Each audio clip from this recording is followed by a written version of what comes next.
যোৱা এমাহ ধৰি জাপানিজ এম্বেসিৰ বিষয়াসকলে অসমতে আছিলে আৰু যোৱা এমাহ ধৰি তেওঁলোকে টনকৈ অসমত বা গুৱাহাটীত তেওঁলোকে ঘূৰি আছিলে। গতিকে গুৱাহাটী বা অসম তেওঁলোকে চাইছিলেও, আনকি হোটেলৰ ৰুম পৰ্যন্তও তেওঁলোকে ৰেডি কৰিছিলে, কি খাব কি নাখাব ইমানখিনিলৈকে তেওঁলোকে ডিটেইলছো কৰিছিলে। কিন্তু সুধিবৰ কাৰণে এইটো খুব ভাল নালাগে যে কিয় নাহিলে, কি কথা সোধাৰ পৰিৱেশটো নাথাকে। গতিকে লাহে লাহে যেতিয়া মই দিল্লীলৈকে যাম বা জয়শংকৰ ডাঙৰীয়াক লগ পাম, তেতিয়া কাৰণখিনি মুখামুখিকৈ সুধিব পাৰিম। কিন্তু আজিৰ মুহূৰ্তত কথা এইটোৱে যে ভাৰত চৰকাৰৰ বৈদেশিক পৰিক্ৰমা সচিব বিক্ৰম মিস্ত্ৰী ডাঙৰীয়া আমাৰ মুখ্য সচিবক জনাইছে যে এৰাব নোৱাৰা কাৰণত প্ৰধানমন্ত্ৰীৰ ভ্ৰমণ এতিয়া অসমলৈ নহব, নতুন দিল্লীত হ'ব।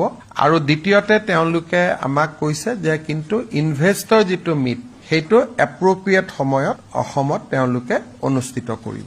দেশৰ বৈদেশিক সচিব বিক্ৰম মিস্ত্ৰী ডাঙৰীয়াই আমাৰ মুখ্য সচিবক জনাই যে বিশেষ কাৰণত এইবাৰ অসমলৈ জাপানৰ প্ৰধানমন্ত্ৰী নাহিব, তাৰ পৰিৱৰ্তে জাপানৰ প্ৰধানমন্ত্ৰীৰ যিটো ভ্ৰমণ সেইটো নতুন দিল্লীতে আবদ্ধ থাকিব।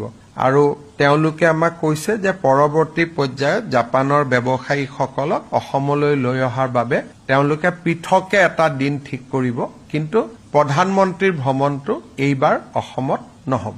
ইয়াত জাপানৰ কথা জড়িত আছে, ভাৰতৰ কথা জড়িত আছে। তেওঁলোকক আমি কাৰণ নিশ্চিতভাৱে সুধিব নোৱাৰো। গতিকে কাৰণখিনি আমি নিজেই নিজৰ ভিতৰতে আলোচনা কৰিব লাগিব। কিন্তু কাৰণখিনিৰ ফালে ময়ো ভালকৈ চোৱা নাই। যেতিয়া মই দিল্লীত যাম বা জয়শংকৰ ডাঙৰীয়াক লগ পাম, তেতিয়া কাৰণখিনি মুখামুখিকৈ সুধিব পাৰিম। কিন্তু আজিৰ মুহূৰ্তত কথা এইটোৱে যে ভাৰত চৰকাৰৰ বৈদেশিক পৰিক্ৰমা সচিব বিক্ৰম মিস্ত্ৰী ডাঙৰীয়া আমাৰ মুখ্য সচিবক জনাইছে যে এৰাব নোৱাৰা কাৰণত প্ৰধানমন্ত্ৰীৰ ভ্ৰমণ এতিয়া অসমলৈ নহব, নতুন দিল্লীত হ'ব। আৰু দ্বিতীয়তে তেওঁলোকে আমাক কৈছে যে কিন্তু ইনভেষ্টৰ যিটো মিট সেইটো এপ্ৰপ্ৰিয়েট সময়ত অসমত তেওঁলোকে অনুষ্ঠিত কৰিব। এইটো আমাৰ বাবে নিশ্চিতভাৱে দুৰ্ভাগ্যৰ কথা যে 2019তো আমি প্ৰস্তুতি চলাই আমি আনিব নোৱাৰিলো।